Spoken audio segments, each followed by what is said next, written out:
where I always had doubts about myself, whether I wasn't wasting my mind or wasting my talent in track. The 100-meter hurdles kicks off a 5-part event known as the Pentathlete. It's a grueling 9-hour test in the shot put, high jump results and totals coming high jump, long jump, and a newly added 800-meter run. Jane, what's your best event in the pentathlon? It keeps changing. It could be the long jump by Moscow. Things seem to be developing really well in the long jump. I don't know.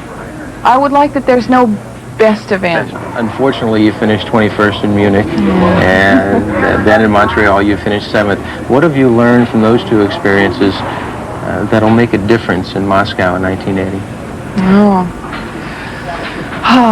Well, the Munich experience taught me that I was only playing around, that I wasn't a serious athlete, and that I thought I was, you know? I mean, I saw what those women were really doing and how they had to go so deep inside of themselves to compete. It was a very competitive pentathlon, too, you know, very close. And that just got me to a point of realizing what kind of commitment I had to give to the sport, because I realized that I wasn't living up to my potential at all.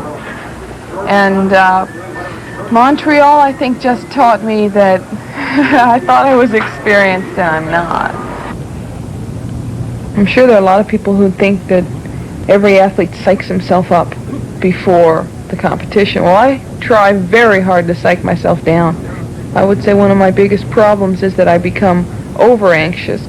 Part of my preparation is to try to relax, basically psych down so that I can have more control. More on this Olympic story after this.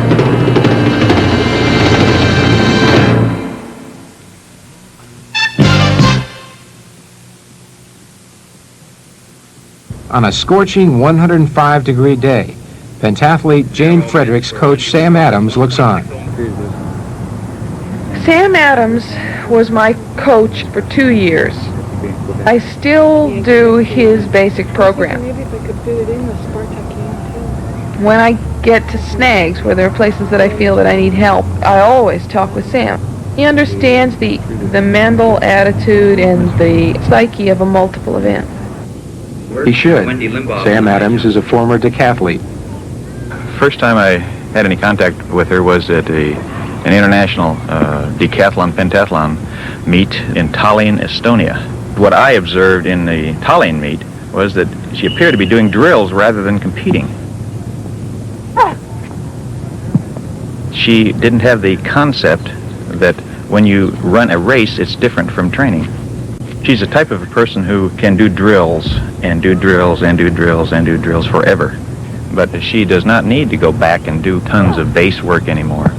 All she has to do is maintain her base structure and work on the fine points of her techniques. My coaching relationship with Jane is more of a consulting basis. She is a person who can train by herself. When her mind is on the task at hand, she does superbly well in competition. And superb she is in the hurdles. As a former world record holder, she could undoubtedly make the Olympic team in the hurdles alone. The event gives her an early lead on a sweltering day. She has a tendency sometimes to let the external environment affect her. In a major meet like the Olympic Games, you must use it rather than let it overwhelm you. In Montreal, she overtrained before the games. What she needed to do there was rest and get very sharp and get her mind prepared. In Montreal, I became very anxious. Everyone had talked about me as a dark horse possibility, you know, and really the meet ended up being anybody's. It could have been anybody's gold medal, really. I think I was anxious to prove to myself that I was in shape. I just didn't have the confidence, and I didn't have anyone reinforcing the confidence and tell me, you don't need that workout, you need to rest.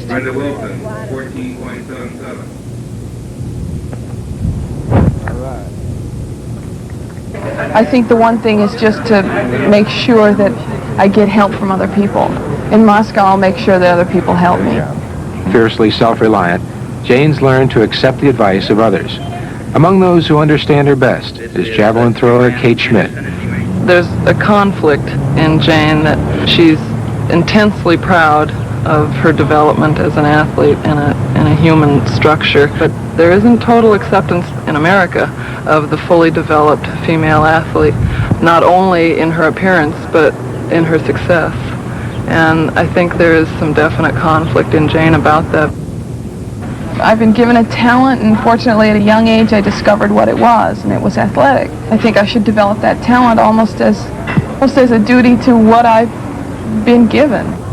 For me, it's the only life. It's the best life I could imagine. I don't want to just do it for a gold medal or a world record. I want to do it for as long as I can do it. An accomplished long jumper, Jane hoped on this day to put more distance between herself and her closest rivals. But the first of 3 jumps left room for improvement. With her strongest events coming early, Jane needed high scores to stay in front of America's second-ranked pentathlete, Jody Anderson. I was hurting by the long jump, definitely. The long jump was very difficult. Took a lot out of me.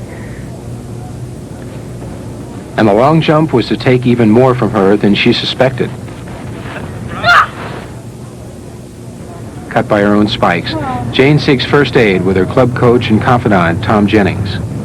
Put this nice pad on there and then close it. Jane Fredericks is trying to beat what Jane has done previously, or what Jane thinks she should do, which puts a lot of pressure on her, and she reacts quite well to it, except Jane is one of the most nervous athletes I have ever seen in competition.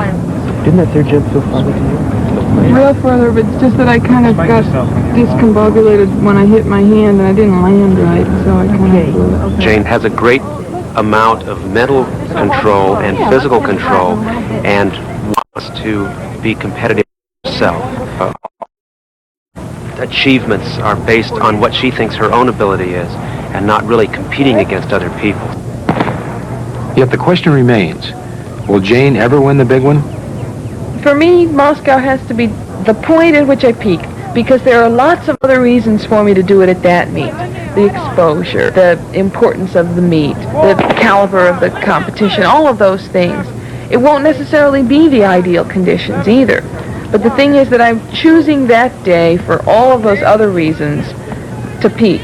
And if I don't do it, well, then I'll know that I couldn't. And if I do it, then I've done it, and it's fine.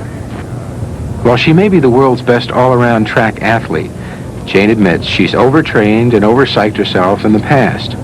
Yet her ability to summon mental toughness, to keep her nerves under control, to win, will be put to the supreme test in Moscow. On this particular day, Jane won, but her score was disappointing by her own standards. But instead of brooding like she has in the past, Jane relaxed. Well, that might be. Yeah, I think I'll go into wrist lifesaver business. She's learned that the support and help of others is an important link in her career. Coming out of her shell has created a unique perspective. It is perhaps the single missing ingredient which has blocked Jane Fredericks from truly becoming the finest woman athlete in the world.